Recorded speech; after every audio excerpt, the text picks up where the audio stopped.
Bismillahirrahmanirrahim and welcome to Easy Way Mathematics with Khalil Ahmed. In this lecture, we discuss about characteristic function, Boolean function, and ceiling and flooring function.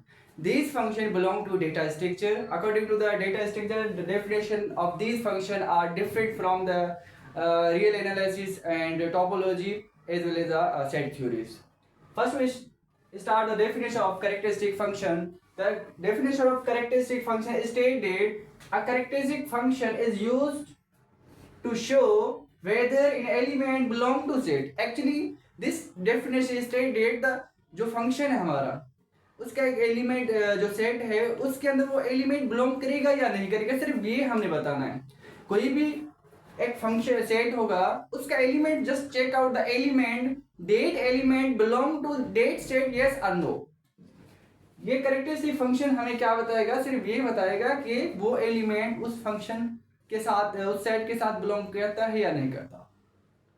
Late we understand with the help of example. Example is that a set A, this element is 1 2 3 4. एक set है हमारा जिसके element है 1 2 3 4. Look at this one. The set of A element is 1. 1 is belong to set A.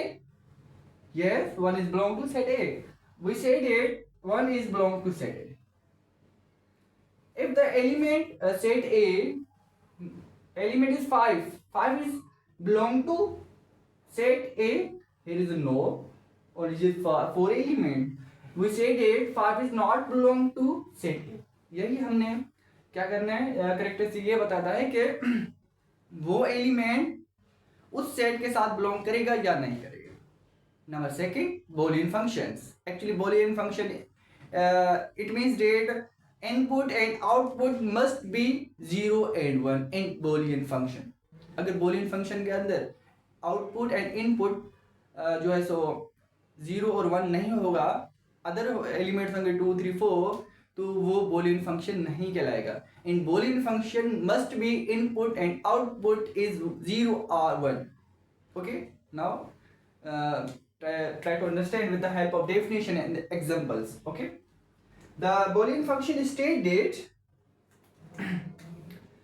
a Boolean function is a function where the output, any output, here we said it output x depend in output, here is a depend on here output depend on input, here is output is what, y, and input is x. Okay, कोई और भी आप नाम दे सकते हैं. यहाँ पर मैंने नाम दिया है y and x.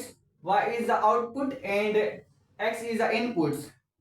y is the actually x is the domain and y is the range, and both what, both means input and output, both दोनों क्या होने चाहिए? 0 और 1 होने चाहिए, कुछ और नहीं. 0 and 1.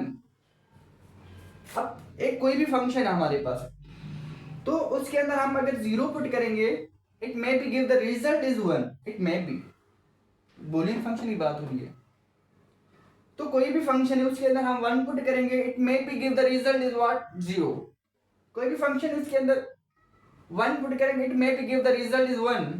कोई भी फंक्शन पुट करेंगे 0, it may be give result is what, result is 0. Output and input must be 0 and 1. अगर यहाँ पर 2 3 आ जाएगा तो वो Boolean फंक्शन नहीं कहलाएगा. That's why Boolean फंक्शन कब होगा? जब उसके output and input must be 0 and 1. Now we discuss about the flooring and ceiling function.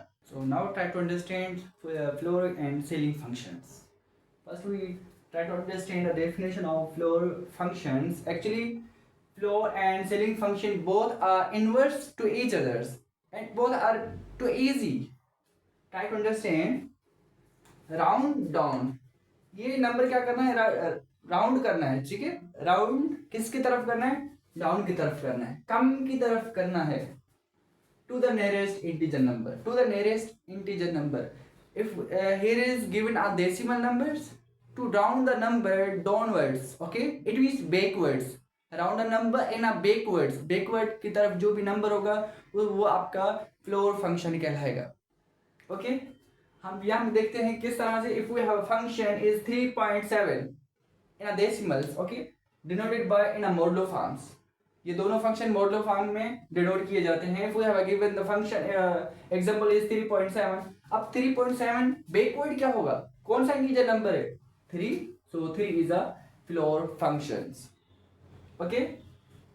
Here is ceiling function is date round upwards. It means forwards. Forward the nearest to integer number. ये forward होगा. आगे वाला जो number होगा nearest वो वाला choice किया जाएगा. Choose the forward numbers. Okay. If we have given same number is 3.7. 3.7 से आगे वाला नंबर कौन सा है? 4. 4 is a ceiling numbers. Try to understand with the help of real lines. Here if we have a given real line is date. Here is a if a number is date 3.5 in a decimal number. Here is a 3. Here is a 2, 4, 5. So as we know. इसके backward में number कौन सा है? 3 है. 3 is a floor numbers floor function not a number. So इसके forward में number कौन सा है? 4. 4 is a what? 4 is a ceiling functions. So both are same but inverse to each others. Okay. So if you have any queries you must in comment section. तब तक इजाजत दें. अल्लाह हाफिज.